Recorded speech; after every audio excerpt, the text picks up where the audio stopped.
Olá, boa noite, pessoal. Hoje a gente vai falar um pouco sobre o luto parental. Como convidado, eu trouxe a Tati, que ela é fundadora e presidente da ONG Amada Helena, que é uma instituição sem fins lucrativos que tem trabalhos voltados, para a conscientização da perda do filho.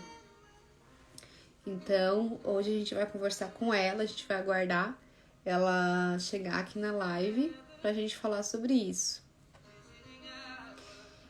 Enquanto ela não chega, quero saber de onde vocês estão me acompanhando, Eu sou daqui de Braço do Norte, Santa Catarina.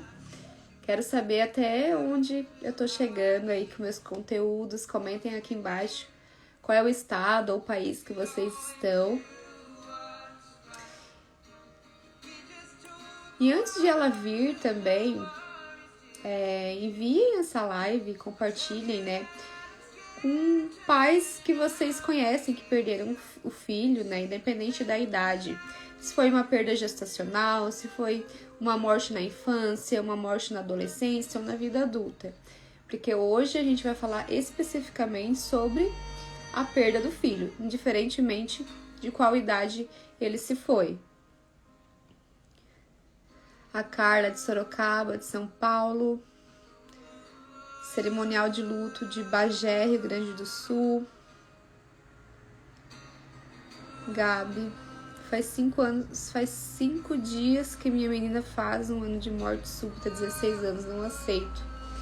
Sinto muito pela partida dela, Gabi. Acredito que esteja sendo muito difícil para você lidar com a ausência dela. Hoje a gente vai, além de a Tati falar sobre o trabalho da ONG, que faz acolhimento para pais enlutados, ela também vai trazer um pouco da história de vida dela, porque ela tem uma experiência também de perda que ela vivenciou, Ela perdeu a filha dela, Helena, e foi a partir daí que ela começou a se envolver com esses trabalhos, voluntários, e trazendo uma campanha aqui pro Brasil, o Julho Âmbar, que é uma campanha de conscientização sobre o luto parental. Então, ela é responsável por trazer, todo esse conteúdo aqui no Brasil, essa luta. E o Rio Grande do Sul é o primeiro estado brasileiro que tem como uma lei, que tem projetos sociais voltados para esse tipo de trabalho, que é a conscientização social sobre o luto parental. Carla, como é bom ter conteúdos como esses. Muito obrigada. Espero que você goste muito aqui dos conteúdos da página, como também as lives, enfim, que eu vou trazer também outros convidados para falar sobre os diferentes temas. Interior de São Paulo, Santa Martina, Gabi, o Gilson de São Paulo, interior.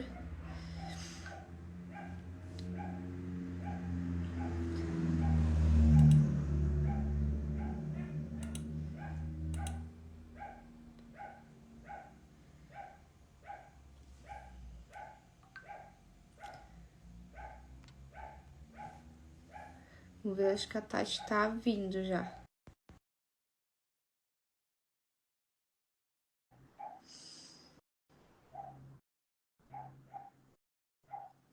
Vou aguardar ela entrar, ela já tá entrando.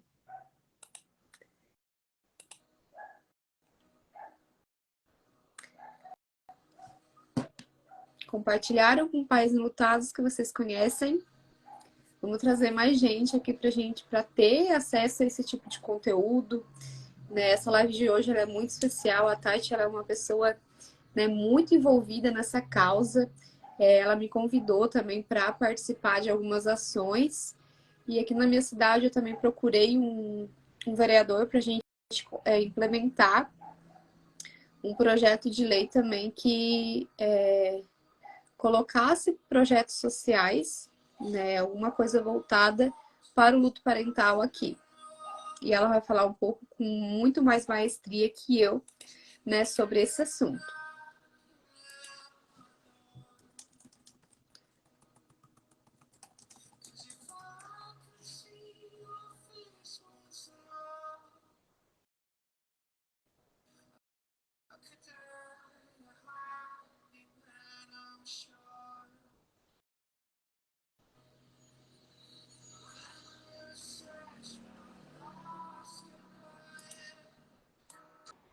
Uhum. Oi, Oi, Tati, boa boa noite. noite. Como é que você está? Muito bem. Só ajeito. Que maravilha. Opa, acho que ela saiu. Deixa eu convidar ela de novo. Caiu. Voltou, Tati?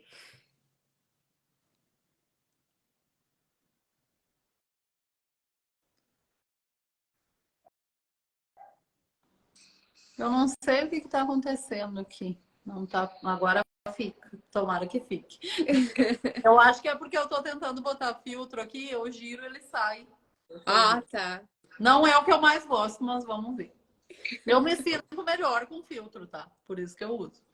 Eu também. Pode ver. Sempre tô usando um filtrinho aí. É bom para a autoestima da gente também, né? Sim, a gente se sente mais bela na tela. Exatamente.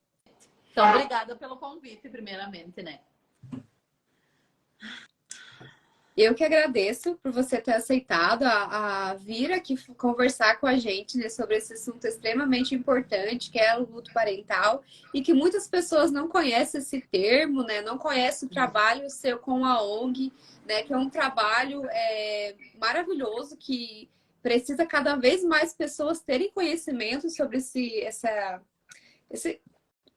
esse projeto aí que você está cada Uhum. vez mais chamando pessoas, tentando ampliar para que cada vez mais pessoas também sejam beneficiadas, né, com essas ações.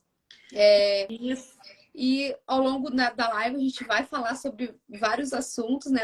Se alguém tiver interesse em fazer perguntas e fazer comentários aqui na live, pode se sentir muito à vontade, que a gente vai estar respondendo. Inicialmente a gente vai se apresentar, né? Para quem não me conhece, que vem, né, do Instagram da ONG, né, que ainda não sabe sobre o meu trabalho, eu me chamo Joyce, eu sou psicóloga clínica, eu atendo presencialmente aqui na cidade de Braço do Norte, Santa Catarina, e também realizo atendimento online para brasileiros de qualquer lugar do mundo. O meu foco de atendimento são pessoas enlutadas, eu tenho formação em psicoterapia do luto, então eu volto o meu atendimento para esse tipo de demanda, que é uma demanda que eu gosto de atender e que eu me desbruço também nos meus estudos.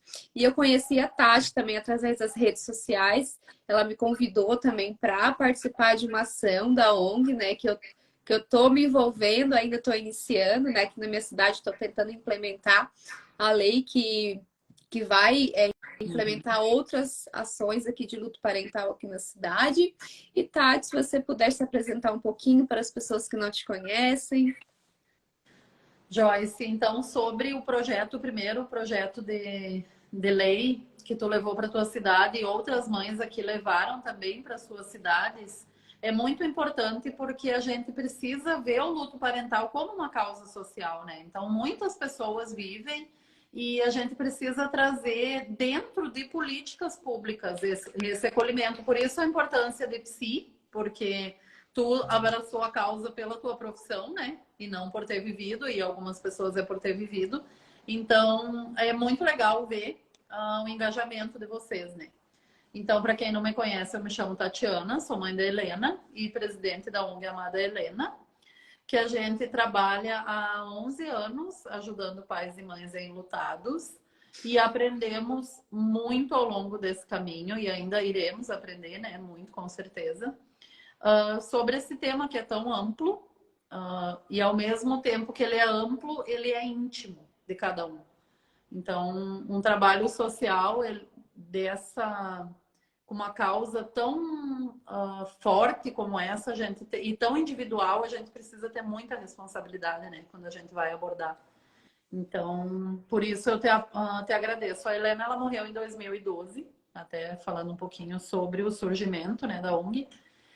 Por falta de acesso a um leito de UTI neonatal. Ela tinha 17 dias quando ela morreu e ela esperou 12 horas. Então, eu tenho um discurso pronto, né, para isso, mas foi muito difícil e eu ainda, 11 anos após a perda dela, eu ainda me reconstruo, né. É um projeto, um trabalho de reconstrução mesmo, né, que a gente faz.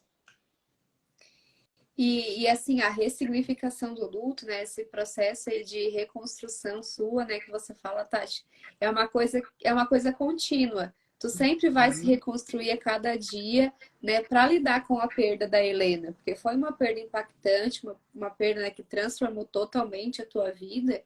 E quando às vezes a gente tem pessoas, né, que perguntam, né, quando que o luto acaba, quando que essa dor vai embora. A resposta é que a dor nunca mais vai embora. É você que vai mudar a forma que você se relaciona com aquela dor. Então, você tem um papel muito ativo nisso, né? De ressignificar a dor, de elaborar. E tu iniciou, né, esse projeto aí da ONG, né? E eu acredito que foi, né, um legado que você está dando continuidade na vida da Helena. Também você está fazendo isso por ela, né? Até no início eu reflito muito sobre isso, sabe? Internamente, eu mesma. Até que ponto, e eu estava comentando com a Flávia esses dias, que trabalha comigo, né? Até que ponto o trabalho da ONG, porque inicialmente foi para ajudar outras mães e outros pais a não viverem o que a gente viveu, né?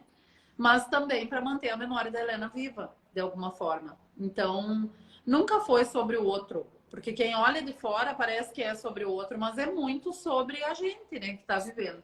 Hoje é meu trabalho, então hoje o formato, porque foram 11 anos, né? Então hoje o formato da minha relação com a ONG é uma relação diferente do que era no começo. Então, no começo era muito vinculada à memória da Helena, à imagem dela, então era muito pessoal. Hoje já desvinculei bastante, é um processo também, né, de desvinculação.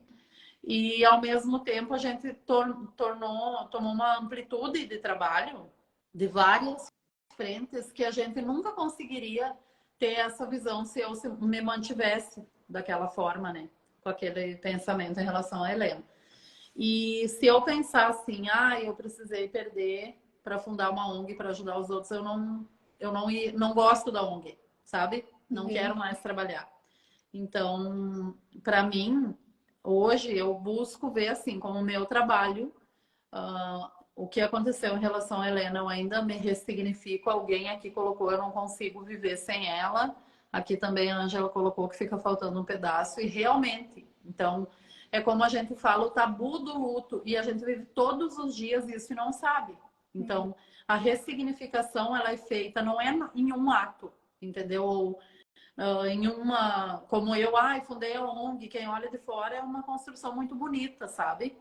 Mas não deixa de ser, porque eu poderia ter destruído a minha vida, e isso eu seria hipócrita se dissesse que não. Eu poderia ter destruído minha vida, tamanho impacto que é perder um filho, né?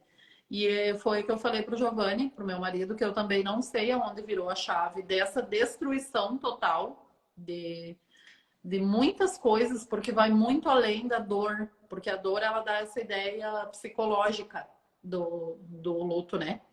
E o luto, ele não é só psicológico, ele tem vários processos psicológicos, mas ele tem outros inúmeros processos que já vêm com tudo que tu viveu. Então, desde de como tu se relaciona com as pessoas, sabe? Então, em tratamento eu percebi que como eu enfrentei o meu luto, tinha coisas lá atrás da minha infância que vinha vindo, entendeu? Então, por isso que o luto é tão individual. Mesmo quem vive, eu não posso dizer para uma outra mãe, eu sei o que tu está passando, porque a gente não sabe, entendeu? A gente tem uma dimensão, digamos assim, do que é a experiência, porque a gente vive, né?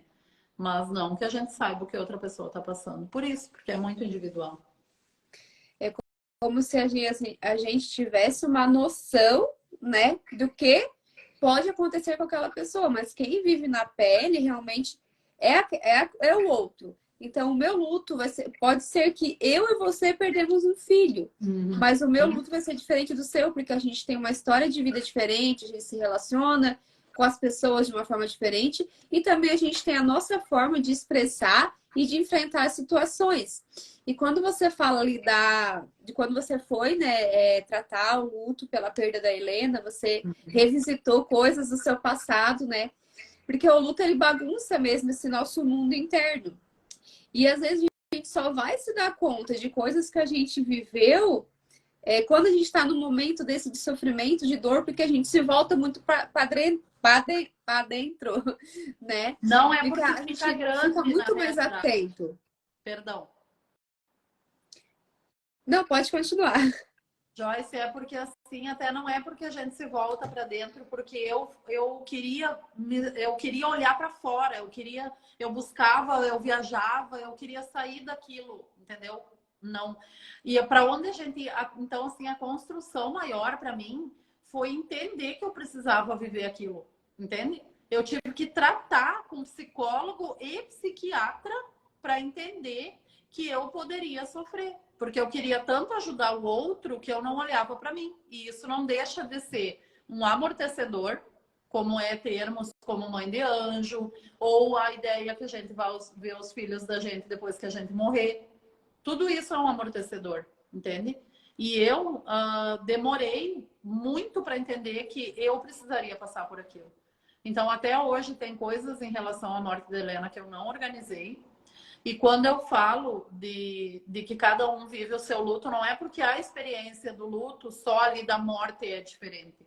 É porque as ferramentas que tu tem, que tu construiu ao longo da tua vida, a tua inteligência emocional, desde que tu construiu lá na infância, as pessoas são muito diferentes. Então, eu e o meu marido, a gente estava junto há 15 anos, né? Mas ele tinha as ferramentas dele, o formato dele. E eu tinha o meu. Por exemplo, uma das ferramentas que eu tinha, que eu criei na infância e que eu me dei conta só em tratamento, foi a fingir que era mentira. Sabe quando as pessoas falam assim, ai, parece que ele está viajando e daqui a pouco vai entrar pela porta. Isso é uma barreira que a gente cria. Então eu tinha isso que parecia que era uma mentira. Tanto que eu ia conversar com o Giovanni e eu falava, não, isso não, eu não acredito que está acontecendo internamente, não cabia dentro de mim aquilo, de tão grande que era. E isso no primeiro ano inteiro, eu tenho absoluta certeza. Eu acho que no ano que se seguiu também. Então, quando as pessoas falam, o luto termina em um ano, é difícil para mim, porque eu represento uma instituição, mas eu vivo. E eu sei que o primeiro ano, não só pelas datas, porque em teoria se fala que é as primeiras datas que tu vive, né? Por isso que é tão difícil. Só que observando os pais e eu que vivo, não é só isso. Não é só as datas, porque é as primeiras datas. É porque tu lembra o que era ser inteiro, o que era antes de ser rompido. E aí, ao longo desse trajeto longo, que eu já fiz de 11 anos, eu compreendi que eu nunca mais ia ser aquela Tatiana de antes. Não de uma forma racional, porque racional é mesmo tu entender a morte. Tu entende que o teu filho está morto, mas tu não consegue colocar dentro de ti. Então é isso. Tu demora para entender que a melhor Tatiana, top de linha, reformulada total, não vai ser a mesma de antes. Então, para mim, esse foi o caminho mais difícil, assim. Porque teve um marco na tua vida que, tipo, te destruiu, né? E você teve que se reconstruir a partir daquela situação. Então, a Tatiana de antes, ela não tinha nenhuma noção de como era ter uma dor de perder um filho. Não é como querer explicar a maternidade para quem não é mãe. É uma coisa que tu fala e às vezes parece que quando tu olha, tu só raspou assim, só na borda. Tu não chegou profundamente, entendeu? Então, conversar é importante, mas dimensão mesmo de perder, eu acho que a gente vai ter que conversar muito, muito, muito para conseguir. As pessoas compreendem a dificuldade, né? Que é, olham e compreendem, mas vai muito além. Isso é uma coisa muito, para mim, que me chama muito a atenção. As pessoas falam, ai, deve ser uma dor horrível, mas não é só dor. É 1 milhão de coisas. Tu morre, né? Na real, morre e nasce de novo, como se fosse. É como se um pedaço teu fosse junto, né? E tu tivesse que daí sobreviver com o que ficou de ti, né? Porque enterrar um filho é enterrar também uma parte de você. Nasceu de você e você jamais esperava, porque nenhum pai, nenhuma mãe esperam enterrar um filho, né? É esperado que seja ao contrário. E daí você já no início ali da vida, né? Precisar enterrar um filho, não tem nem palavras que descrevem o sentimento que uma pessoa, que uma mãe, que um pai sentem numa situação dessa. Porque assim, Joyce, o que eu falei em relação a morrer junto, a gente usa, né? Porque me chama a atenção que falam assim, quando nasce um filho, nasce uma mãe. E aí esse filho morreu, acontece o quê com essa mãe, com esse pai, né? Que nasceu. E aí, da Helena, eu sempre falo, tem um pedaço meu que tá sepultado, porque a Helena tá sepultada, já não cremou, né? E aí eu falo, ai, tem um pedaço meu que tá sepultado no cemitério. E não só de uma forma figurada, porque ela viveu 17 dias fora da minha barriga. Então, realmente e literalmente, um pedaço meu está sepultado. E quando eu olho para toda a situação posta há 11 anos já, eu mesma não sei como daquele momento da perda da Helena eu consegui me refazer, entendeu? Então, tu vai dia a dia, sabe? Eu acho que é meio que nem alcoólatras, alcoólicos, né? Que vão um dia depois do outro. Então, inicialmente ele é muito mecânico. Tu acorda, come, toma banho, faz tudo que tu tem para fazer. E assim tu vai indo por etapa, etapa. Quando vê, passou a semana, passou o mês, tu volta a trabalhar, a gente engravidou, gerou o Elano. Então, é um monte de coisas que tu vai caminhando, caminhando. E quando tu olha para trás, tu tem um caminho longo que tu não sabe nem como tu fez. Tu fez ele dia a dia, né? Sim, porque é tão difícil, é tão desafiador que tu não sabe nem como você vai passar por aquela situação. E depois de você já ter passado, mesmo assim, você não acredita que você conseguiu ultrapassar. Não, não é ultrapassar, né? Mas assim, é Mas sentir aquela dor e fazer. viver, porque assim, ó, Joyce, no dia que porque eu velei a Helena, né? Então tem pais que não fazem ritos, não fazem rituais, né? Mas a gente fez o velório da Helena, ela chegou, era uma meia-noite, eu acho.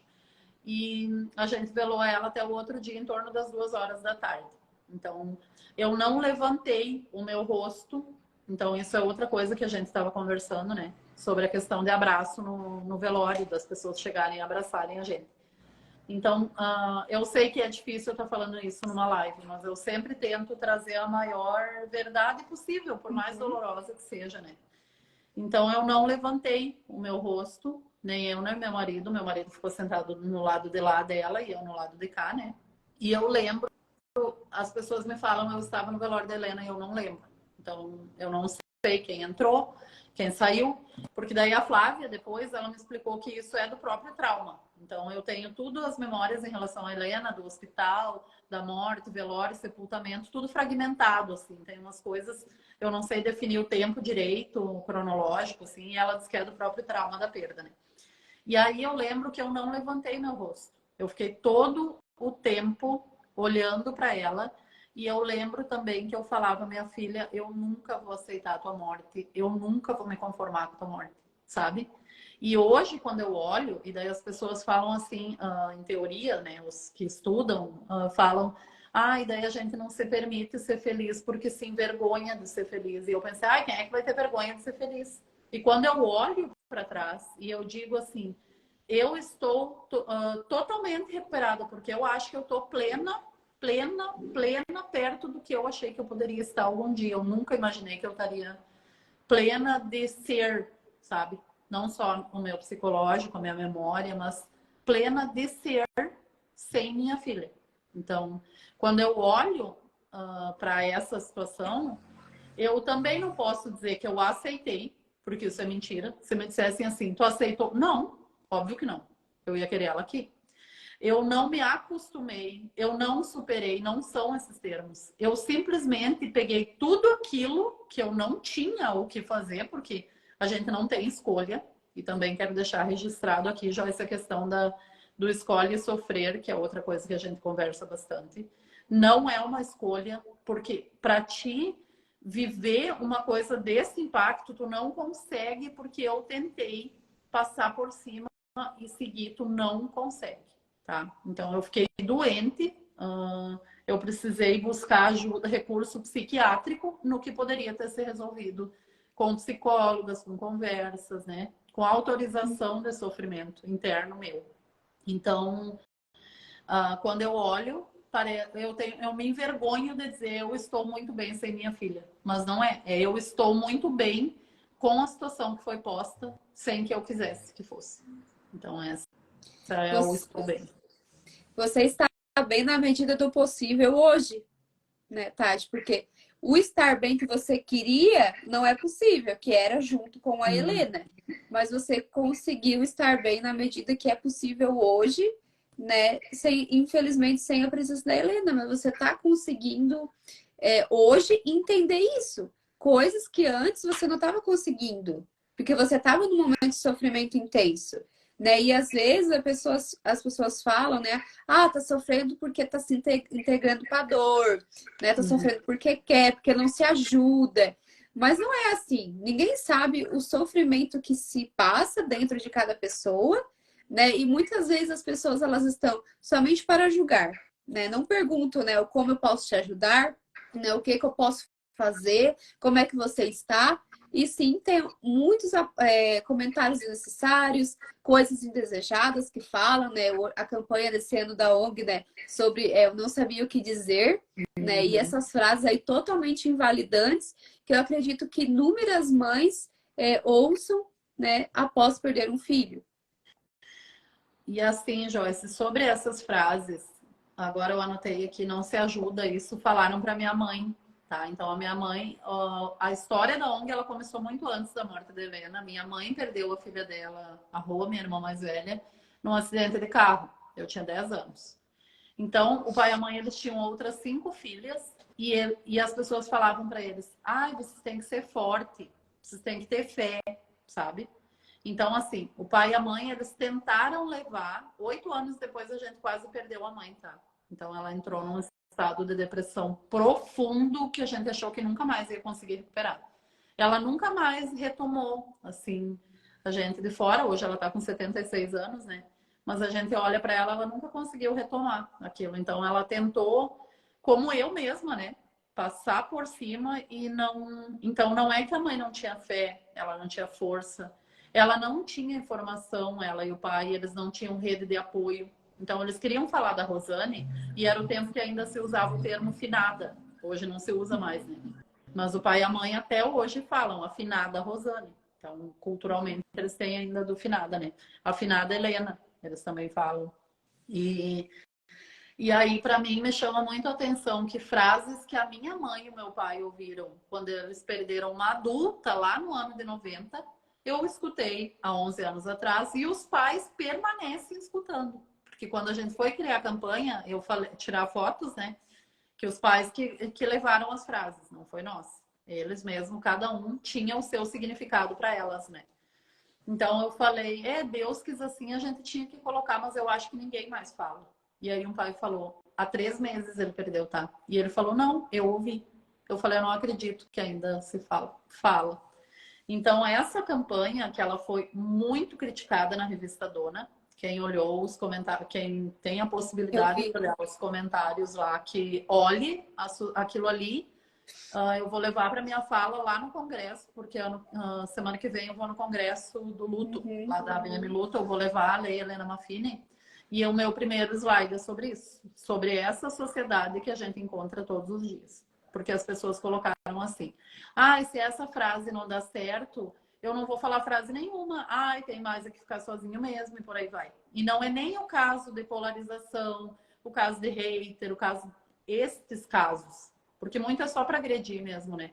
Mas para mim ali, o comentário que eu levei é um comentário que fala assim: não imagino outra frase melhor para acolher. Uma frase carinhosa e afetuosa, que é a do Anjinho, do seu filho Anjinho.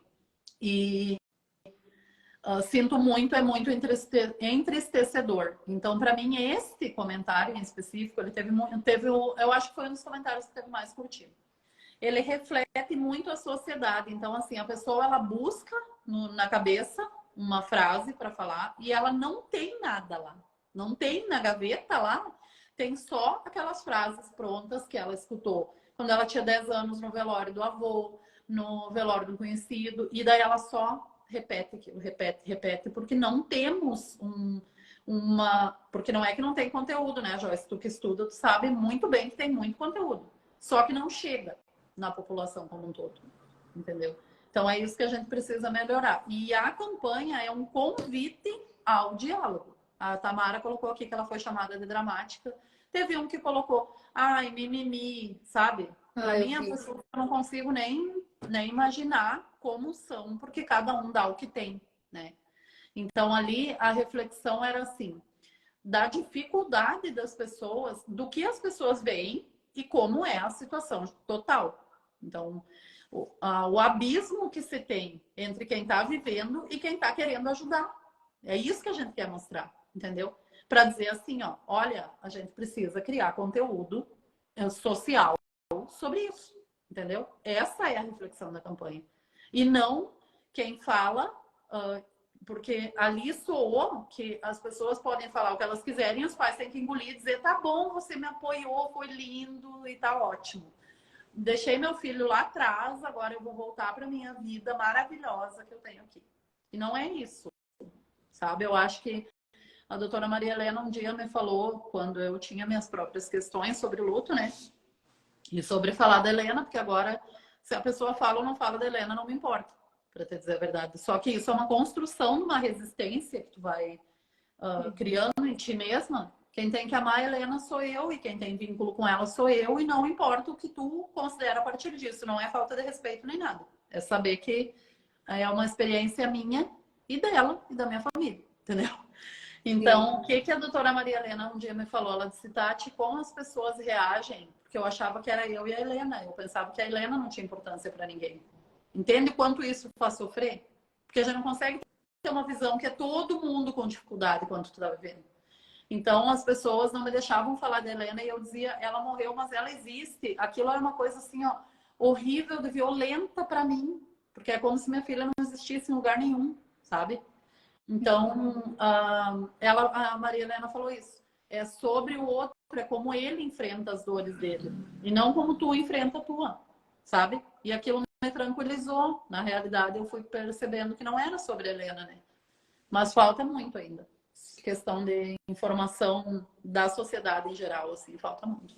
Muito. É a falta de informação, né, de uma educação para a morte, de luto na nossa sociedade, mas também uma falha na empatia. Porque eu penso dessa forma, né?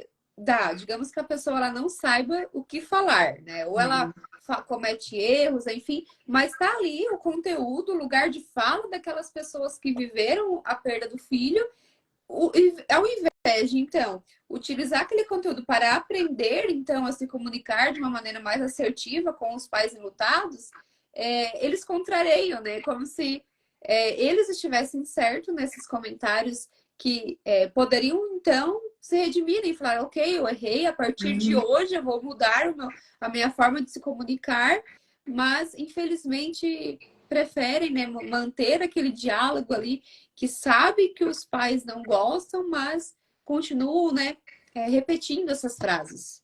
É que não é sobre cuidar isso, né, Joyce? Então, assim, eu faço tudo que eu tento fazer, eu faço sempre pensando muito, escutando as pessoas, porque eu acho que a construção tem que ser feita assim, né? Sobretudo num tema assim. Então, eu refleti muito ali, eu fiquei com muita raiva na hora, me estressei muito, uns 3 dias, assim, eu procurava nem ler, sabe? Mas depois que tu vai maturando aquilo, porque eu demoro um pouco para conseguir maturar aquilo dentro de mim, eu percebi que essas pessoas não são sobre cuidar. Quando uma pessoa fala assim, ó, eu digo para ti a frase tal e é para te consolar e eu fiz tudo que eu podia, é porque a pessoa não está interessada em cuidar verdadeiramente. Ela quer mais dizer assim, ó, ok, eu já fiz a minha parte, eu estou indo, entendeu? Então, quem quer aprender a cuidar, vai aprender, porque não é uma coisa tão difícil como pode parecer. Antigamente, as pessoas, quando a morte era mais próxima das pessoas, era tratada com muito mais naturalidade do que hoje. Então, se tu conversar com uma criança, por exemplo, eles vão ter um olhar acolhedor muito mais que adulto, porque eles não criaram essas travas, né, que a gente foi criando ao longo do tempo. E sobre empatia, para mim, é outra situação muito complicada, tá? Então, eu sei que é como eu falo de ressignificar. A gente olha ressignificar é uma palavra tão linda, mas quando tu tá dentro para fazer o tal de ressignificar, é assim, ó, de tudo, né? Então, eu ainda tenho coisas, por exemplo, a Helena morreu sozinha, e isso eu ainda não consegui dar outro significado. Dentro de mim é uma coisa que me maltrata muito, entre várias outras questões, né? Então, a empatia é outra palavra que a gente olha, ela também é um conceito, digamos assim, muito bonito. Não é nem de se colocar no lugar do outro, porque eu acho que isso é impossível, mas tentar ver a vida a partir do olho daquela pessoa. Tá? Sim. Só que assim, o que que é a dificuldade? Hoje a gente postou um vídeo sobre uma mãe que estava numa celebração infantil, uma apresentação infantil, e ela tinha perdido a filha dela recentemente, tá? Pode ser que me detone aqui o que eu vou falar, mas a pessoa tem que ser, igual eu falei, a gente tem que ter sinceridade. E outra coisa das frases, eu mesma falei, tá?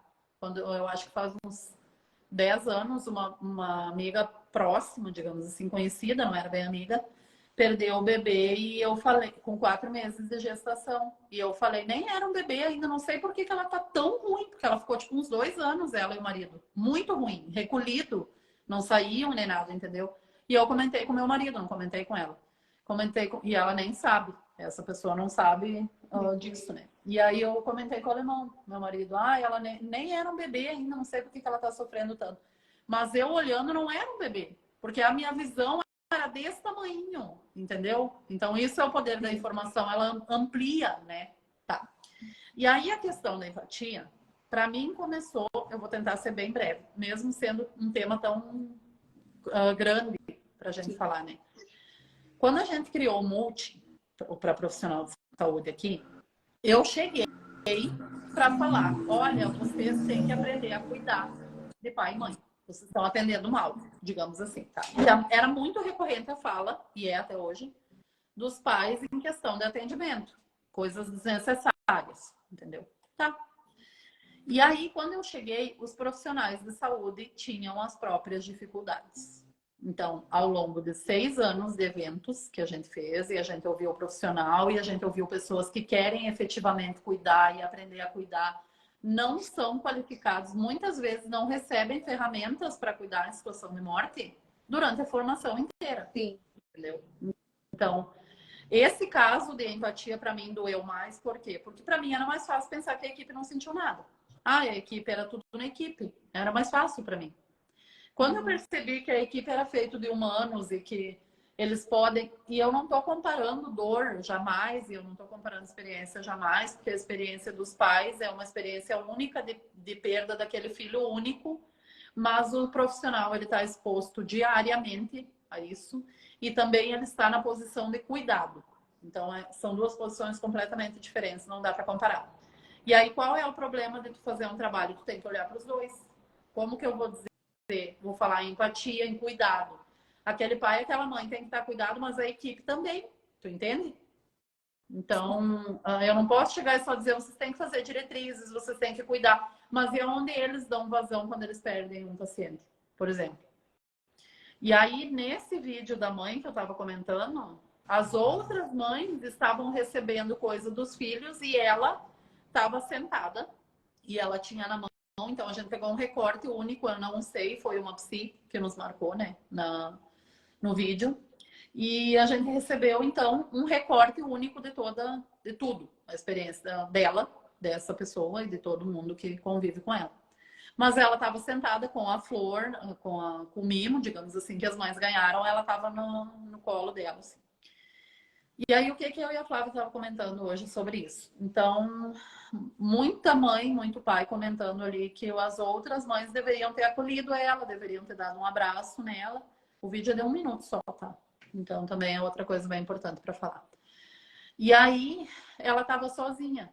Então, reflete muito a experiência da gente, que por mais doloroso que seja eu dizer isso, e me doeu ver ela sozinha, sem um amigo, sem a mãe dela, sem ninguém da rede de apoio. Então, antes da gente falar daquelas mães que estavam lá, a gente precisa falar da rede de apoio dessa pessoa. Onde está a rede de apoio dessa pessoa, né? Então, entre tantas coisas, informação e tudo mais, a rede de apoio também é muito importante. E aí, as outras mães estavam num momento muito feliz da vida delas. Então, eu tenho 3 filhos. A Helena, o Elano que está com 9 e o Hector que está com 3. O Elano faz apresentação de colégio. Se eu visse uma apresentação dele, eu não... Se eu visse... Quando eu vejo uma apresentação dele, eu não consigo olhar para outra coisa. Entendeu? Então, aquelas mães que estavam recebendo os filhos, olhando...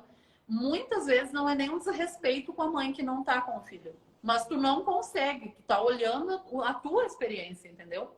Então, eu não quero jamais que nenhuma mãe se coloque no meu lugar. Nunca. Porque é um lugar muito difícil de estar, sabe? Mas ali alguém deveria, porque a gente não sabe, igual eu falei para Flávia, se depois que terminou aquilo ali as mães não vieram, não deram um abraço. Mas alguém comentou, poderiam ter pedido para as crianças fazer uma homenagem, tanto para a mãe quanto para a filha. Isso seria lindo. Mas eu acho que é uma questão de visão, de repente eles não viram. Mas não que as outras mães teriam que estar em roda dela, entende? Porque é uma experiência Sim. que as outras mães também estavam tendo delas, no momento delas, né? Então, o apoio social, a gente tem que perceber para criar esse ambiente de acolhimento em roda desses pais, não é a gente querer educar a sociedade para que não, para que olhe para a gente sempre, sempre, sempre, sempre. É impossível. Sim. Cada um vai ter a sua experiência. Mas que compreenda que num momento que faça parte da nossa rede de apoio ou que faça parte de uma realidade assim, que trate a gente de uma forma respeitosa. Então, eu não quero que ninguém ame a Helena, eu não quero que tenham nenhum vínculo com ela, mas eu quero que respeitem quando eu estou falando dela, porque ela é minha filha, por aí. Vai. Então, mesmo para participar desta apresentação, muitas mães colocaram, eu não conseguiria olhar, não, eu não iria. E eu também, quando eu olhei, eu pensei isso. Eu não iria. Depois eu pensei, não é sobre ti, não era sobre mim. O vídeo que ele traz não é sobre a reflexão se tu iria ou não. É sobre a reflexão do quanto é solitário esta posição. E é isso que a gente precisa começar a mudar. Porque tem muito adicional, né, de dor nessa solidão. E seriam vários detalhes que poderiam ajudar aquela mãe naquele momento, né? Talvez, se uma pessoa da rede de apoio dela já estivesse ali, já seria bom. Ou se alguma outra mãe, né, se compadecesse com ela, se tivesse uma homenagem da filha, enfim, qualquer um detalhe, mas não teve nenhum detalhe É que a gente visse de também, né? apoio, né? Na real é que É, a gente do visse. Se eu vídeo, falei né? depois, eu não sei. Porque assim, para ela estar ali, ela deve. O entorno dela deve ser muito acolhedor, entende? Porque para ela estar ali, a gente É, não sabe se não é o momento que ela queria estar recolhida.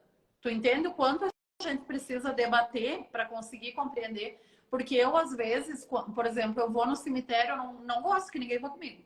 Tanto que vai eu primeiro e depois vai meu marido. Porque eu gosto de eu ter a minha conexão com ela, nem a conexão, porque igual eu falei, eu tô sempre conectada, ela faz parte, né? Mas aquele meu momento de homenagem para ela, eu quero limpo, só eu e ela, sem nenhuma convenção social de como que eu tenho que agir, de nada. Eu quero só eu e ela. Então a gente não sabe se essa mãe para ela também não é o que ela queria naquele momento. Entende? e também tudo é muito subjetivo, né? Uhum. Talvez mesmo se, por exemplo, poderia ter duas mães ali, duas mães enlutadas, uma queria ficar sozinha, a outra queria receber apoio.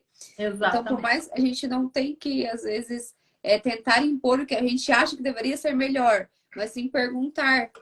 Porque Isso, cada pessoa é muito subjetivo de cada um. Tem pessoas que gostam de estar no meio de mais gente, tem pessoas que gostam de estar mais recolhidas, né? É muito único, muito subjetivo, assim, não tem como a gente adivinhar o que cada pessoa prefere. exatamente. Eu, quando eu ia nas paradas, nos primeiros dias, Joyce, que eu perdi a Helena ali, primeiros dias não, como eu falei, é um tempo que tu não consegue definir. Às vezes eu chegava na parada do ônibus e falava, puxava qualquer assunto, porque eu queria contar para todo mundo que eu era mãe da Helena. E depois aquilo foi passando e eu não tinha mais vontade de. As pessoas me falavam, ah, quantos filhos tu tem? Quando eu tava com a Helena, eu falava um, às vezes eu falava dois, sabe? Então. Eu acho que não é nem só a pessoa, são momentos. O meu marido nunca falou, nunca, do que ele sente.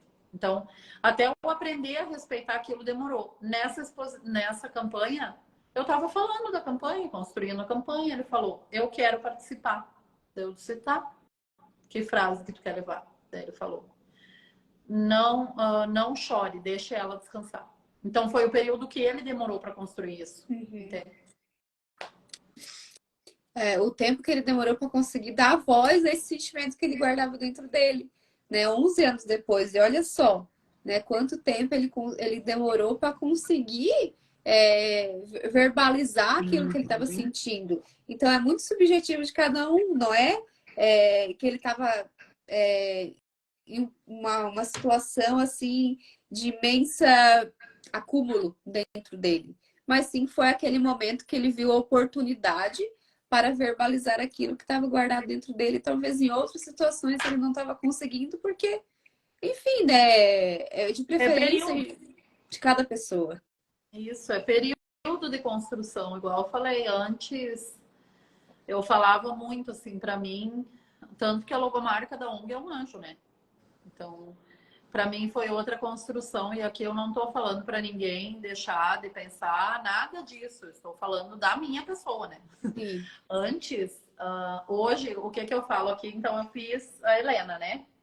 E eu fiz, olha, para vocês verem o que que é o pensamento que a gente tem dessa ressignificação que a gente tanto fala, tá? Então, tu vai dando os mínimos significados. Eu lembro de uma joaninha que posou na minha aliança. Um dia eu tava chorando muito, muito, muito. E uma joaninha posou na minha aliança. Eu falei, tá, filha, eu entendi. Então, esse é o significar, o ressignificar, né, da gente. Por isso que eu falei que não tá só na ONG. E aí, aqui, como eu fiz esse anjinho sentado na lua, aqui eu fiz o Elano, ó. Que é o que eu tinha o Elano e Uhum. ela, né? Não faz muito tempo que eu tenho. E aí, qual era o sentido? Aqui, para quando eu estou falando no microfone, a Helena está presente. Então, em tudo que é Uhum. lugar que eu estaria falando em nome dela não, em nome de um trabalho em homenagem a ela, né? Ela estaria presente de alguma forma. Só que hoje eu já não faria um anjo. Eu faria alguma coisa que tem mais significado para mim. Uhum. Então, por exemplo, agora eu vou contar outra coisa igual a conta dos pezinhos, que são coisas íntimas, mas que eu acho que traz muito esse afeto, sabe? De toda a história que se tem em torno de uma história de alguém que morreu, não só de um filho, mas de alguém que morreu. Não é só Sim. história triste, né? Então, a Helena, eu conto dos pezinhos primeiro, do quanto vive um filho, né? Essa reflexão que eu trago, porque a primeira vez que eu fiquei sozinha com a Helena, eu olhei, ela tinha um pezinho bem, era pequeno, porque era recém-nascido, mas era igual o pé do pai dela. Daí o pai dela tem um pé 44. E aí eu olhei e pensei, minha filha querida, como que tu vai usar sandália na tua festa de 15 anos, na tua formatura, não vai ter sandália desse tamanhão, né? De 44. Então, quanto tempo vive um filho?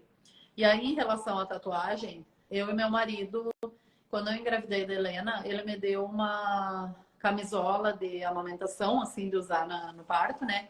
Que tinha duas corujas, uma grandona e uma pequenininha. Porque ele falou, tu tem um olho grande, eu tenho um olho grande, né? E aí ele falou, a Helena vai ter um olho que nem o teu, vocês vão ser minhas duas corujas. Então ali começou a situação da coruja, né? Tanto que no dia dos pais eu dei 3 corujinhas para ele e uma coruja grandinha, assim, que era eu e os 3 guris, né? Os 2 guris e a Helena. Porque os 3 têm o mesmo olho, o olhão, assim, o formato do olho. E aí no meu aniversário ele comprou o corujão para o paizinho, sabe, das corujas ali. Então foi a Uhum. coisa mais querida. E esse eu acho que é a grande construção de tu olhar e tu perceber que por mais difícil e doloroso que seja, a Helena faz parte da nossa vida. Então, o meu pequenininho de 3 anos, ele olha a foto dela, ele fala o Mano, que é o grande, que tá com 9, né? A Mana e o Hector. Ele bota o dedo nela, eu falo a Mana, para ele ir construindo na cabeça que são 3 filhos. Sim. E aí, à noite, olha, eu compartilhando um monte de coisa íntima, assim, de casa, né? Então, à noite, antes de dormir, eu falo para meus dois, né? Que a gente dorme em cama compartilhada, assim, todo mundo. E aí eu digo para eles, a mãe, eu como tua mãe te abençoo. Falo pro Elano e pro Hector. E aí o Elano, eu como teu filho te abençoo. E ele tem 9 anos, né? Eu, como teu irmão, te abençoo, Hector. Eu, como teu irmão, te abençoo, Helena. Toda noite, sabe? Então, eu acho que é essa construção de tu entender que, de alguma forma, e não é da forma que a gente queria, mas de alguma forma, ela permanece ali. Eu tenho 3 filhos. 3 filhos, entendeu? A Helena é minha primeira filha. E os irmãos também compartilham isso. Então, eu acho que é esse carinho, esse cuidado que a gente tem com a memória de um filho que faz ajudar nesse quentinho, assim, que dá no coração da gente, sabe? Então, quando o Elano fala isso para mim, é muito. Eu não falo nada para ele, eu não agradeço nem nada, porque é muito natural dele, entendeu? Mas para mim me emociona muito, até contando para vocês. E é uma construção de significado também, né, Tati?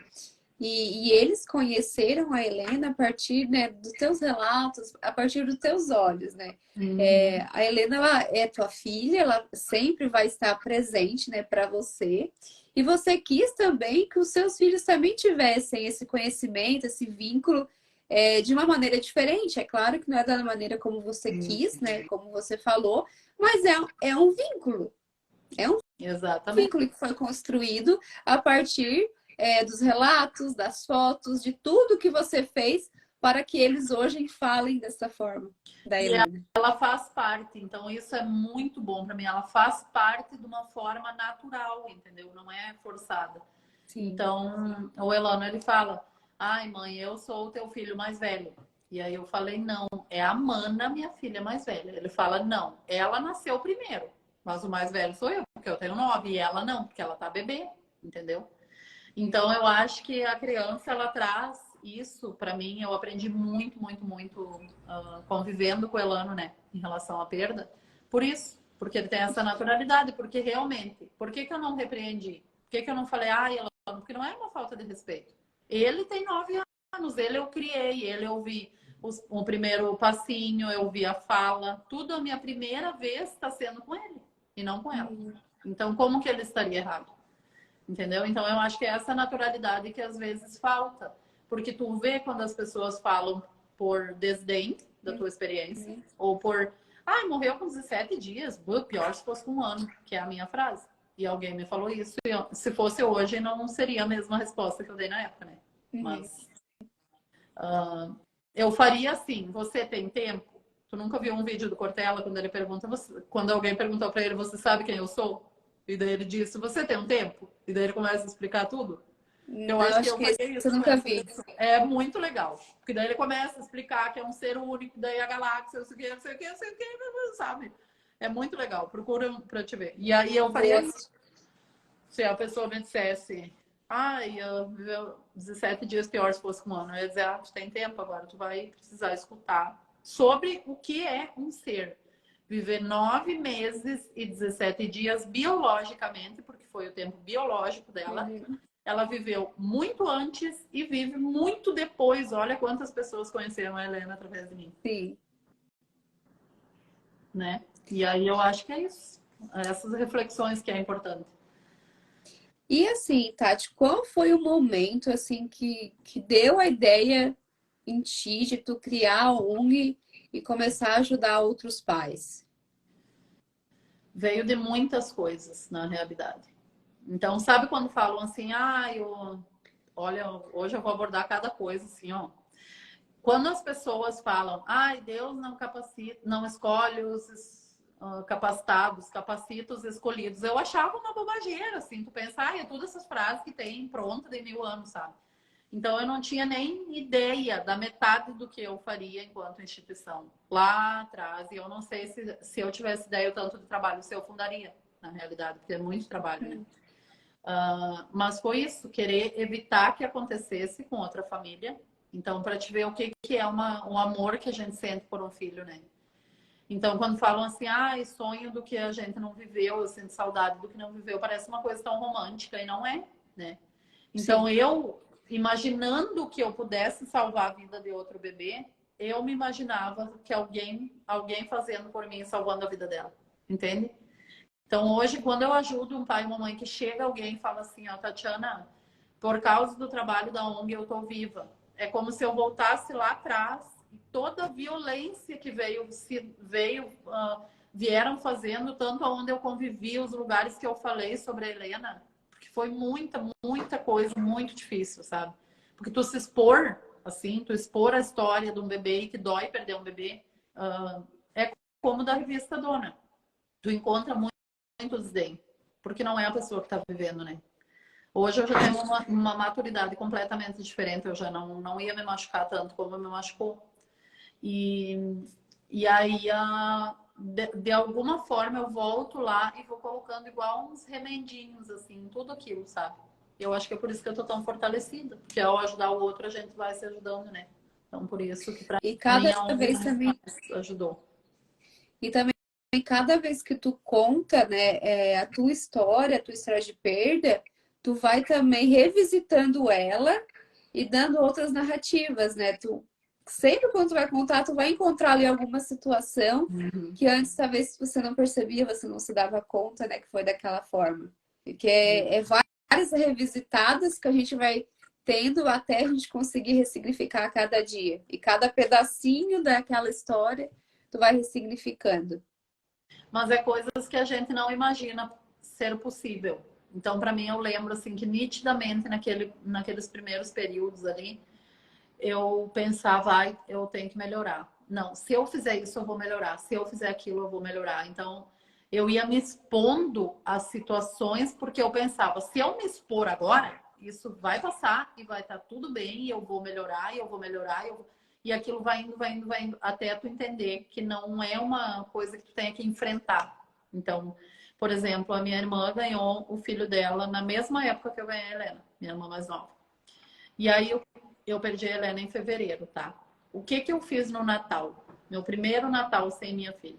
Peguei o carro e fui para casa dela. Porque eu pensei, eu tenho que enfrentar ele, que tem a mesma idade, porque é um menino, e graças a Deus tá tudo bem, cresceu e tudo mais. Ela não pôde aproveitar o primeiro ano ali, porque minha família tava... Quebrou, né? Não rompe só a gente, rompe a família também. Sim. Então, a gente tinha visto festa de um ano já, a gente ia fazer, ia ser o Peter Pan, o Lorenzo e a Helena Tinkerbell, né? E aí a Sininho. E aí eu pensei, não, eu tenho que enfrentar, porque eu vou me expor, mas eu não tem problema que vai olhar minhas fotos. Eu tô sorrindo em todas as fotos, eu não falei nada, eu peguei o Lorenzo muito no colo, eu beijei ele, mas eu tava quebrada. E aquilo ali, eu me culpei muito por não sentir o que eu deveria estar sentindo. Eu deveria estar alegre com meu sobrinho, eu não estava. Mas eu não estava porque eu estava quebrada, entende?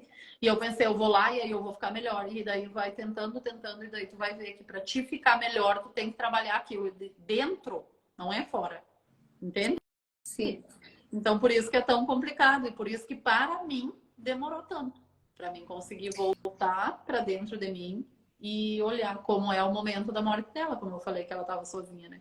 Me maltrata muito, muito, muito. Isso eu não sei se algum dia eu vou conseguir dissolver assim dentro de mim. Mas tudo são processos, né, que vão seguindo. E se hoje já é difícil a gente discutir sobre luto, eu imagino há 11 anos atrás, né, Tati? Era difícil, é assim, não é nem sobre luto. A questão com a Helena, ela expõe uma questão muito delicada. Então, assim, por exemplo, um filho que morre, que é traficante e morre. A mãe, ela encontra outro tipo de situação. Então, não é nem só o luto. Dentro desse guarda-chuva do luto, ele tem várias questões ali dentro. Então, o tráfico, ele foi morto, ele é traficante e morreu. Então, isso tem até, eu acho que na cartilha, algum conteúdo sobre isso.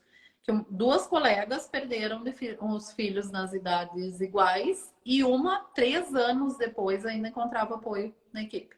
E a outra não. Por quê? Uma perdeu o filho jogando futebol, ele, enfim, se machucou e ela perdeu ele. E o outro era traficante. Então a equipe fala, não, tu sabia que ia terminar assim. Ele mereceu terminar assim, e por aí foi. E ela falava, mas o amor que eu sinto não é independente. Eu sabia que era errado, mas eu não conseguia fazer nada. E, enfim, uma série de coisas.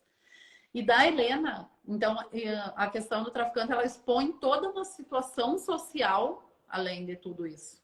E a Helena, ela expõe, quando eu falo, principalmente aqui na minha região, aqui na minha cidade, na minha região, né, no meu estado, ela morreu por falta de acesso a um leito de UTI neonatal, há 11 anos atrás.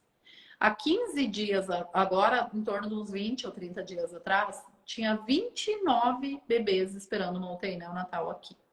Então, ela expõe uma situação que é muito complicada para resolver. Toda vez que eu falo da morte da Helena, isso há muito tempo, eu não falo só sobre um bebê que morreu. Eu falo sobre um problema social que não... Dois, na verdade, né?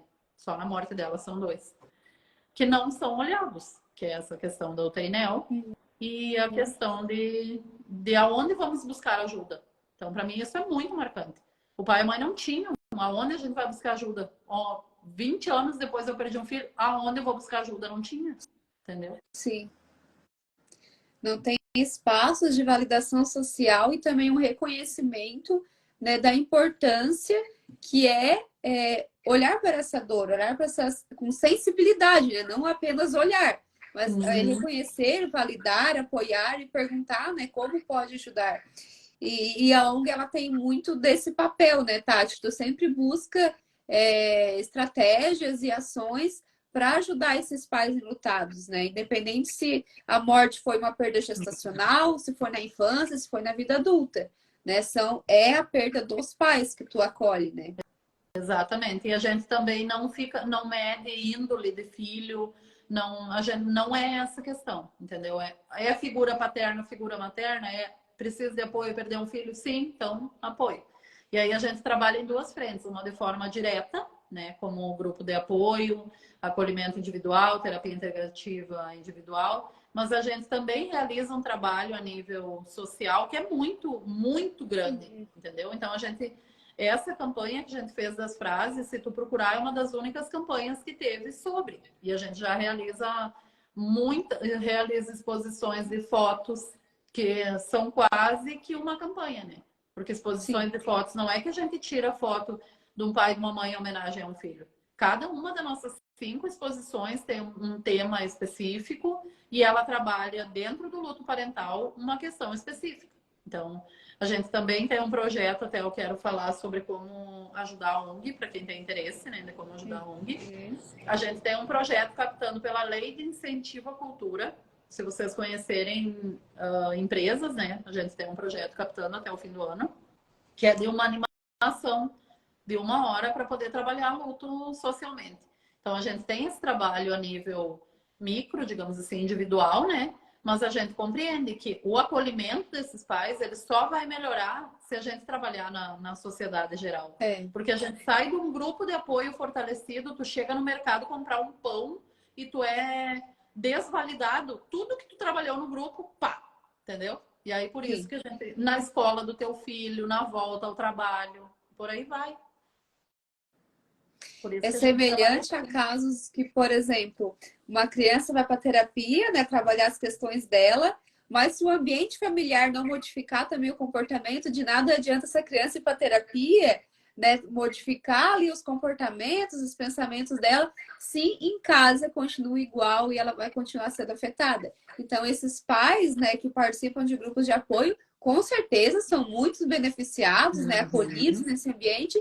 Só que ele sai do grupo de apoio, ele se depara aí com invalidação, com julgamentos, que acaba cada vez, né, não é desconsiderando o trabalho do grupo, mas dificulta, né, a experiência. Então, além de tudo que a gente já precisa viver, porque mesmo tu tendo grupo de apoio, rede de validação, tu vai ter que se reconstruir. Isso é uma coisa interna de cada um, todo mundo. E isso é muito difícil de dizer para um pai e para uma mãe. Quem vai pegar o martelinho e o preguinho lá dentro de ti é tu, só tu. A gente pode fornecer o martelo, pode fornecer o melhor prego, mas quem vai fazer esse trabalho interno é tu. Então, a gente já tem um trabalho muito grande para fazer. E aí essas dificuldades que as pessoas vão adicionando por falta de... É cultural, não é formal, mas a gente precisa mudar, né? Então, não tem mais por que continuar, porque tem muita informação sobre e tem muito projeto sendo realizado e muita coisa para que as pessoas aprendam a enfrentar. É triste, igual eu falei, eu não vou ser hipócrita também de dizer é uma realidade fácil de olhar. Não, é muito difícil. Se eu tivesse com a Helena, eu não tenho certeza que eu olharia. Sim. Então, eu acho que é essa visão que a gente tem que ter. Se eu tivesse meus 3 filhos aqui, tu, sinceramente, para e analisa dentro de ti. Tu não precisa expor nada para ninguém, nem para a sociedade, nem nada. Mas olha para dentro de ti e pensa se tu olharia para uma mãe que perdeu o filho se tu tivesse com os teus 3. Ou eu, no meu caso, meus 3, entendeu? Sim. Então, eu acho que compreender a dificuldade do outro, e eu sei que aqui a nossa posição que é de maior fragilidade, tá? Então, é outra coisa que eu também acho importante colocar. E dizer que eu luto há 11 anos por pais e mães que perderam filhos. Então, eu não estou falando isso de uma forma leviana e de forma alguma sem compreensão da experiência, porque é o que eu vivo. Então, a pessoa mais machucada nisso tudo geralmente é a gente, né? Mas Sim. Esse trabalho social vai ajudar a mudar a visão das pessoas. Então, eu não quero pena de ninguém. Eu não quero que ninguém tenha dó de mim, que me olhe com pena, ou que nada. Eu quero simplesmente que compreendam que a Helena permanece minha filha. Parece uma coisa muito simples de compreender, e ao mesmo tempo uma coisa assim de outro mundo para as pessoas. Sim. E assim, é uma coisa muito cultural da nossa sociedade, né? Existem culturas que lidam muito mais de Naturalmente. uma forma mais saudável, assim, com a morte, com o luto. E aqui no Brasil a gente tem muito assim uma negação, né? É errado sofrer, é errado expressar Uhum. dor, é errado sentir. Parece que a gente precisa, né, ter uma produtividade muito boa, momentos de alegria, momentos de felicidade. E se tu acaba expressando esse sofrimento, aí tu precisa de um medicamento, tu precisa de um tratamento, Uhum. né? Como se que a tristeza, né, a dor da perda não fosse algo natural. Se vocês olharem o Whindersson Nunes, quando ele perdeu o filho dele, ele publicou. Então, na primeira publicação, todo mundo, ai, sinta meu abraço, e aquela coisa muito afetuosa, no geral, né? Sim. Todo mundo no geral. E aí, agora, há pouco tempo, ele publicou alguma coisa do tipo: hoje eu tô lembrando de ti, meu filho, num avião que ele tava olhando pro céu, assim. E aí alguém colocou: bah, cara, não aguento mais ouvir tu falar sobre isso. Ai, coisa chata. Bah, olha, parando de seguir agora. E aí tu vai olhar, porque o Whindersson ainda tem essa dificuldade de trabalhar só com alegria. Então ainda se criou essa imagem de que a pessoa é alegre sempre, né? Então ainda tem mais essa dificuldade. Mas é muito difícil hoje compreender, e quanto mais as redes sociais avançam e essas vidas perfeitas avançam e mulheres lindas, maravilhosas avançam, a gente vai internamente se desconstruindo o eu da gente, né? Então a gente precisa compreender que tudo bem se tu estiver chorando, não é feio tu sentir revolta. Então eu tinha muita revolta, muita raiva, muita coisa. E não é feio, porque faz parte. Por incrível que pareça, faz parte. Sim, não tem nem como, né, tu passar por uma situação, a situação mais difícil, mais dolorosa que tu já viveu, e não se sentir revoltada com aquela situação, porque tu não queria estar naquele lugar, né? Uhum. Jamais tu ia desejar estar naquela situação e tu é obrigada, tu não tem outra opção, é segurar a barra ou segurar a barra. Não tem muitas estratégias para fugir dessa dor. E é necessário sentir também para conseguir depois, né, elaborar, ressignificar. Claro que leva um tempo, né? Cada pessoa leva o seu tempo necessário, é muito subjetivo Uhum. e íntimo de cada pessoa. Mas também mascarar a dor, né, e fingir que nada aconteceu é mais prejudicial ainda. Isso, e trabalhos sociais também, Joyce, e trabalho das pessoas, a gente tem que. Porque assim, alguém aqui colocou, a Jennifer, que luto deveria ser matéria escolar, e eu concordo, tá? Não só em locais de saúde, mas como um todo. E a Nayara também tinha falado que essa parte difícil é a gente trazer pra gente o protagonismo do processo. Então, por o externo, ele impacta, impacta, impacta, mas a construção é tua. Então, isso também é um amadurecimento da gente, de tu compreender que fora só vai entrar se tu permitir. Mas como Sim, que a gente não vai permitir? Porque a gente tá rompido. Quando tu perde um filho, é igual eu falei, é como se tivesse um copo e ele rompeu inteiro. Ao longo do tempo, tu vai colar, ele vai ficar diferente. Tem até um vídeo que mostra uma xícara sendo rompida e ela é enfeitada, assim, ela é colada e enfeitada e fica diferente, mas fica bonita, entendeu? Então, o luto, para mim, é muito isso. E aí, quanto ao luto, eu me perdi no que eu ia falar. No luto deveria ser matéria escolar, que a gente deveria ter, como eu falei, em vários locais, informação sobre isso. É porque eu me perco, né? Faz parte do processo. E aí, é importante conversar sobre isso por isso. Mas não era o que eu ia falar. Se eu lembrar daqui um pouquinho, eu falo tá. do que era. Não lembro. E Tati, assim, o que que uma pessoa que está assistindo a gente, ou que vai assistir depois dessa live gravada aí, pode fazer se tem interesse de ajudar a ONG? A ONG. Tá, então a ONG pode doar qualquer valor, a gente tem Pix. Também pode comprar, a gente tem coisas para vender, caneca, enfim, outras coisas. E também pode, como eu falei, apresentar esse projeto, entra em contato conosco, a gente marca, né, com a empresa e apresenta. Então, a gente tem esse projeto para captação e ele abate em imposto. Por isso que é tão interessante, né? Porque a empresa, na realidade, ela só vai pegar um dinheiro que já sairia da empresa e vai depositar em alguma coisa social, né? Em algum trabalho social. E aí, eu queria falar um pouquinho sobre essa questão de ajudar. As pessoas falam, ai, mas vocês não falam como ajudar, vocês não falam. A gente fala há 11 anos já de como ajudar. Então, assim, como ajudar não é uma coisa pronta, sabe? Esquece que tu vai encontrar um passinho, dê o primeiro passo assim, meça a pressão. Se está alta, dê a medicação tal. Não é biológico, entendeu? Então, tu vai ter que medir a tua proximidade. Tu pode fazer coisas dentro da casa da pessoa, comprar um pão, porque a gente não lembra de fazer o básico, né? Então, tu pode comprar um pão fresquinho, tu pode fazer um bolo, passar um café no vinho, sabe? Tu pode fazer isso. Se tu não pode, até onde tu consegue ir? Tu consegue com as tuas dores, porque isso ativa a dor das pessoas. Tu pode, com tudo que tu carrega, sentar perto dessa mãe, desse pai e ouvir sobre a história desse filho. Dentro de ti, tu consegue fazer isso? Então faça isso, sabe? Então, o momento também, tu não vai, tudo bem, igual eu falei, tu vai chegar no velório, tu vai dar um abraço, no meu caso não, porque igual eu falei, eu não saí, eu não abracei, eu não levantei, eu não socializei, eu não fiz nada com ninguém, tá? Mas tu vai chegar, tu vai dar um abraço na pessoa e aí 2 meses depois tu encontrou ela, tu vai dar um abraço na pessoa e tu vai fazer o quê? Então a gente também precisa parar com a receita pronta do abraço. Ah, dá um abraço. Um abraço às vezes é tudo que a gente precisa realmente. O carinho de um abraço, né, verdadeiro, porque ele tem uma energia muito boa, assim, um abraço sincero, né? Mas a gente não pode colocar o abraço como um escudo para eu não sei o que fazer, eu vou abraçar a pessoa, tá? Então, é aprender sobre. Por isso a importância do aprender sobre. Porque é nas mínimas coisas e quem quer cuidar, porque dá trabalho, entendeu, Joyce? Cuidar o outro dá trabalho. Não é uma coisa igual amor, que é o que eu sempre falei pro meu marido. As pessoas falam, ah, eu te amo. Falar eu te amo é muito fácil. Muito fácil. Eu te amo. Saiu, pronto. Agora tu vai viver diariamente com a pessoa, amando ela, porque dentro de amor ele tem respeito, ele tem abdicação, ele tem um monte de coisa que tu precisa ter para te poder dizer eu amo a pessoa. Então, o apoiar no luto é muito isso.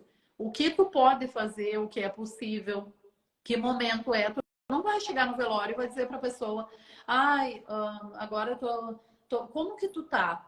Sabe? Isso jamais é uma pergunta de se fazer num velório. Oi, como que tu tá? As pessoas, eu acho que é meio que no automático, não percebem as coisas, entendeu? Agora, tu pode chegar 6 meses depois e dizer, como tu tá? Tu precisa de alguma ajuda? E nem é tu precisa, mas posso ir lá na tua casa? Sabe? Eu acho que é uma coisa afetuosa, não tem como simplesmente ter uma receita, porque é muito amplo. E ao mesmo tempo é muito simples, entende? Isso é muito engraçado, porque uma criança, ela sabe como ser afetuosa, carinhosa, validar tudo sem ter estudado, que é natural. A gente, né, a criança ela tem a facilidade, mas nós, adultos, é como se a gente tivesse uma armadura, né, que a gente não conseguisse tirar para estar inteiramente disposto para o outro. Né? A gente tem essa dificuldade mesmo, né? Uma dificuldade, acho que, da nossa cultura, de talvez não aprender a validar as pessoas, validar os sentimentos. Enfim, é toda uma questão aí, né, de construção social, eu acredito. Porque uma criança, ela é pura, né? Ela sabe, né, falar, ela sabe, às vezes até do jeitinho dela ali, às vezes falando alguma coisa ali, ela já consegue acolher com as palavrinhas dela, né? Porque se você chorar na frente de uma criança, ela vai te acolher. Agora, se você chorar na frente de um adulto, às vezes vai falar assim, ai, não chora. Exatamente. Então, é porque é difícil presenciar o sofrimento, né? Eu vi um pai chorando no dia das fotos, eu não conhecia ele. E eu olhei para ele, fiquei olhando, porque foi a primeira vez que eu vi ele, eu não tinha intimidade para abraçar ele, para fazer nada. Eu fiquei olhando para ele e falei, essa é a frase que tu quer colocar? Ele falou, sim. Sabe quando tu pensa assim, aqui eu vou fazer, é o meu lugar, é o que eu vim fazer. Então, de alguma forma, aquilo ali também me demonstra, e eu tenho dificuldade como todo mundo tem, Então, quando os pais estão contando para mim, porque tu ouvir com uma escuta profissional é uma coisa, tu separa aquilo de ti. E eu não tenho qualificação para escuta, eu não fiz uma formação. Então, o pai tá falando e tá tudo os botõezinhos lá, o pai e a mamãe estão falando, tudo que eu sinto em relação a Helena tá pi, pi, pi, pi, pi, pi, pi, pi, lá dentro, entendeu? Então, ao mesmo tempo eu queria poder tirar isso, eu tô me policiando também. Então, tem duas coisas que eu quero colocar aqui. Alguém colocou aqui que perdeu há pouco, com 3 meses, faz 3 meses, eu acho. Então, da gente compreender a magnitude dessa experiência. A gente, enquanto pai e mãe, que está vivendo. Então, assim, se hoje eu não conseguir comer, tudo bem. Se eu fiquei 2 dias sem tomar um banho, sem ter força de tomar um banho, ok, entendeu? E buscando dentro da sua rede de apoio coisas que vão ajudando. Então, eu moro num sítio. Quando eu ficava muito ruim, eu ia trabalhar, plantar uma flor, fazer um trabalho com terra. Aquilo me ajudava muito também. Até hoje, quando eu estou muito sobrecarregada, é isso que eu faço. E é isso, identificando dentro da gente com essa compreensão de que é uma experiência enorme e que tá tudo bem. Tem um livro da Megan Devine que fala isso e é pura verdade, que tá tudo bem se tu não estiver bem. Porque a gente fica buscando tanto ficar bem, voltar para a vida, melhorar e às vezes é só tudo bem. Hoje eu vou ficar péssima e as pessoas têm muito medo disso e ela fala no livro sobre isso, que parece que a gente vai deitar, assim, ó, vai entrar num poço que a gente nunca mais vai sair. E o medo é isso, de se entregar ao sofrimento e não conseguir reagir. E às vezes não é. Tu entrega e tu solta aquilo e tu consegue vir com mais força. Então isso é como um exercício que tu vai fazendo ao longo do processo, né? Então tu solta aquilo, eu chorava, que chegava a me doer a cabeça quando falam psicossomática, a gente não acredita. Eu me latejava a minha cabeça aqui quando eu chorava em relação a Helena, sabe? Então aquilo é como se tu fosse, solta, traz e volta com mais força. Solta, traz e volta. E isso é um exercício que tu vai fazendo, que vai te fortalecendo ao longo de todo o processo. Então, por isso que é tão bom a gente ter lugar para que a gente possa soltar, dar vazão, né, a tudo isso. Sim, sobre ter paciência também com os dias difíceis, né? Que uns vão ser mais difíceis que outros. E também uma outra coisa, né? É tá aí a importância de conhecer sobre o assunto, né? De falar com pessoas que viveram experiências parecidas. Porque quando você está vivendo, né, um luto solitário, você não tem nenhum conhecimento mínimo, né? Sobre o que que é o luto, como que acontece, né? O que que é natural, o que que não é. Se é só você que está sentindo essa dor no mundo, porque às vezes tem essa sensação também, eu sou a única pessoa do mundo que estou sentindo isso. Enfim, então dá uma confusão ali e às vezes a pessoa acha que está adoecendo, que está fazendo coisas erradas, não se permite, né, sentir aquela dor por ela achar que está errado, porque o meio social dela é invalidante. Então, tá aí a importância de conhecer sobre o assunto, de participar de grupos de apoio, de conhecer mesmo o processo que está se percorrendo ali, porque não é que a dor vai embora se a gente conhecer sobre o luto, mas a gente consegue identificar o que, que é natural e o que, que não é. A reformulação é diferente, porque eu, assim, a primeira vez que eu ouvi falar sobre o luto, para te ver o período que demorou, tá? Foi em 2015, que eu ouvi a primeira fala sobre o luto, eu perdi a Helena em 12, tá? Então, eu lembro que quando eu fui, era a doutora Adriana Tomás, que veio aqui no nosso primeiro evento, e ela falou isso. E eu tinha, assim, a perda de memória era uma coisa horrível. Hoje ainda dá esses lapsos, porque o assunto é muito grande, então eu recorro muito na minha mente, às vezes se perde, como agora há pouco, não é que eu não estou prestando atenção. É que eu vou recorrer na resposta e acabo perdendo, né? Porque é muito amplo. E aí ela falou, então eu tinha lapsos de memória, muitos, muito. Não sabia onde é que eu colocava. Eu marcava uma consulta, não conseguia ir. Uma coisa impressionante. E eu ficava muito brava, me dava muita raiva, porque parecia que que eu não tinha respeito com o dentista que eu marquei e não fui. E eu anotava, entendeu? Então tá. E aí, quando eu cheguei nesse evento, ela estava falando sobre uma série de coisas e ela falou, porque quando a gente perde um filho, o cérebro da gente é como se deslocasse. Então, porque se fosse o impacto total, a gente não aguenta, não suporta. Então, o cérebro, como uma defesa, é como se ele deslocasse, né? Para te conseguir suportar. Por isso que a memória fica péssima. E aí por isso, ela disse assim, Por isso que, por exemplo, então tem várias outras coisas dentro disso, tem alteração biológica na massa do cérebro mesmo, né? Após a perda, que eu também não sabia. E aí ela fala, vocês não esquecem a chave do carro dentro do congelador. E aí, o que aconteceu comigo, dentro da minha cabeça, quando ela falou isso? Eu olhei e pensei, eu sou normal. Eu não falei para ninguém, mas eu pensei, graças a Deus eu sou normal. É como se de 180 quilos eu viesse para 120 quilos, naquele momento, com aquela frase, entendeu? E para mim, isso é o poder da informação. Então, a cartilha nasceu desse evento, porque o que eu falei para Flávia? Eu saí de lá pensando assim, eu entrei pensando, eu sou louca, eu nunca mais vou voltar a ser normal, eu não sei o que fazer com a minha realidade, eu não sei nada.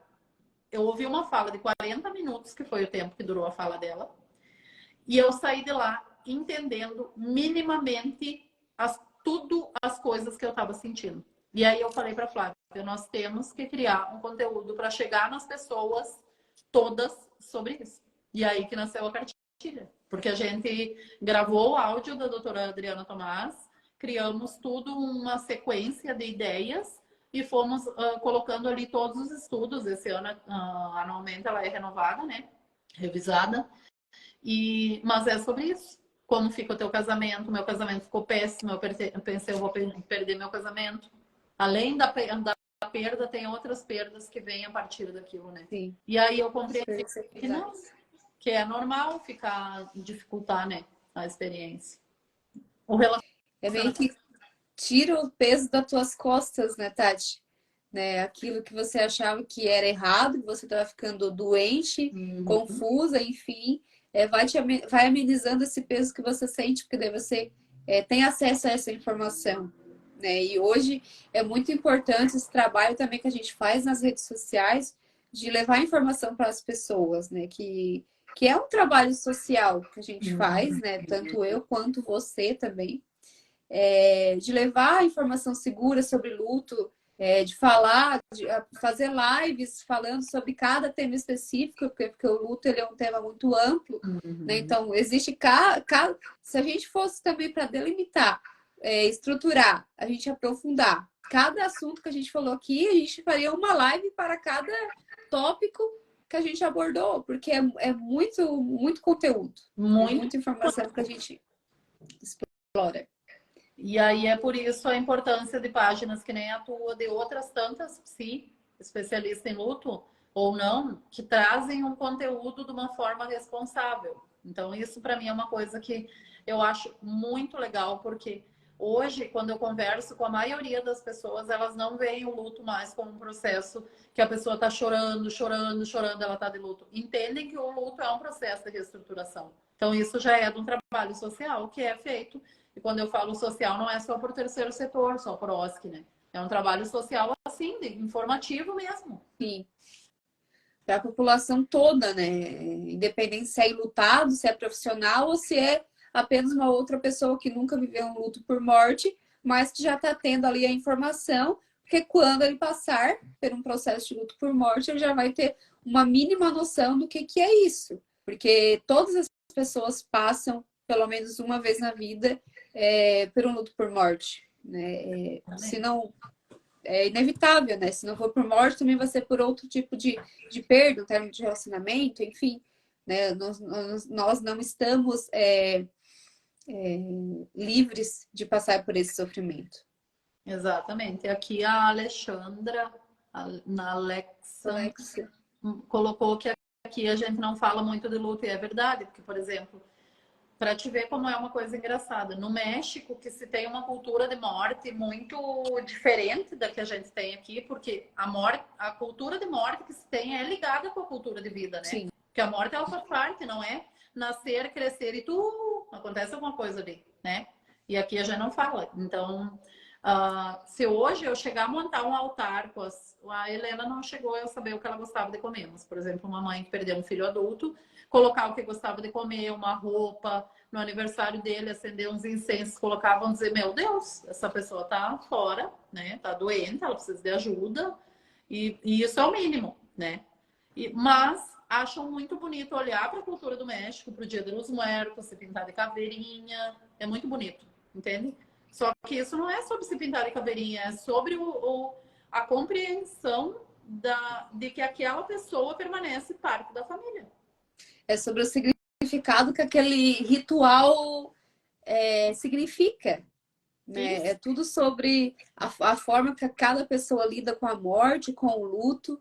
Eu acho assim, o México é uma das culturas assim que lidam com a morte de uma forma mais é, linda. Eu acho lindo, assim. Uhum. É doloroso, eu sei que é difícil, né? Perder quem se ama, mas aquilo ali se torna uma coisa, parece tão leve, sabe? Fazer todo aquele ritual, né? Porque a alma daquelas pessoas vão ali visitar aquela família, então é toda uma história, né, envolvida nesses rituais.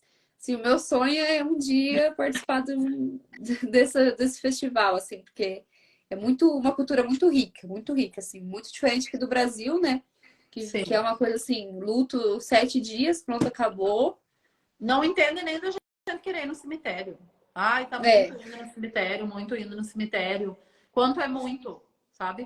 Então eu mesma sim. não conseguia compreender. E uma mãe me perguntou: é normal querer ir no cemitério toda semana? Eu falei pra ela: não sei.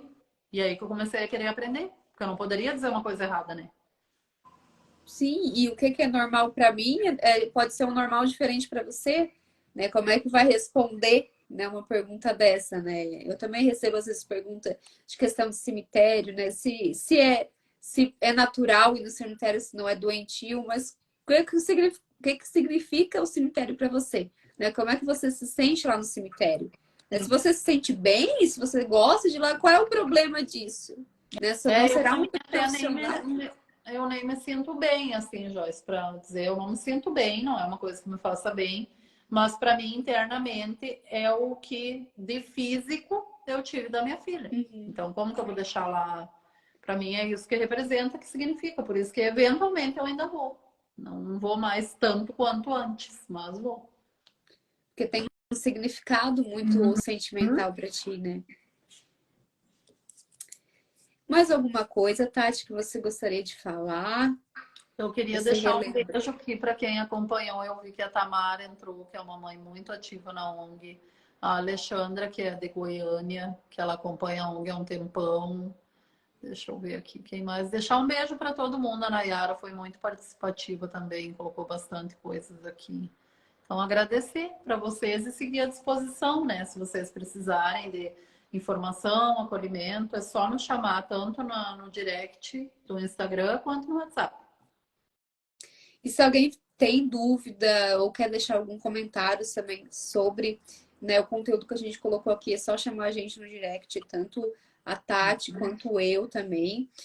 A gente está à disposição, né, para cada vez informar mais, né, sobre esse assunto. Visitem o site da ONG, né, vocês conseguem baixar a cartilha gratuitamente, né, que é uma cartilha muito linda, rica de conteúdo, eu tenho ela, de vez em quando, às vezes eu estou olhando, assim, porque é muito material escrito, assim, de qualidade, né? E tanto para o público profissional quanto para o público de pais enlutados, né? É uma Uhum. linguagem bem de fácil acesso, então acessem essa cartilha. E Tati, muito obrigada por ter aceitado fazer essa live comigo, ter compartilhado tantas coisas íntimas aqui com a gente, né? Sobre a tua experiência de vida. E também quero te parabenizar pelo trabalho da ONG, que tem cada vez mais ganhado mais proporção, né, se expandido mais, e eu espero que tenha cada vez mais sucesso nessa trajetória do projeto da ONG, né, que alcance cada vez mais cidades, cada vez mais pessoas, para que essa dor ela seja cada vez mais legitimada na nossa sociedade. Muito obrigada a ti, muito obrigada a todos que acompanharam e a ti pelo convite, que a gente permaneça juntas trabalhando assim de alguma forma. E um bom Muito descanso a todos. obrigada. Muito obrigada. Quando precisar de mim, é só me chamar. Né? Tu já sabe aí o meu contato. E agradeço a todos que estiveram aqui presentes com a gente na live, a todas as pessoas que participaram, que assistiram, que interagiram de alguma forma. Essa live também vai ficar gravada, então se você não conseguiu Uhum. assistir ela inteira, é só depois acessar o nosso perfil que ela vai ficar gravada. E também vocês podem compartilhar essa live com pais enlutados que vocês conhecem. Tá bom, gente? Muito obrigada. Boa noite a todos. Boa noite e beijo. Beijo.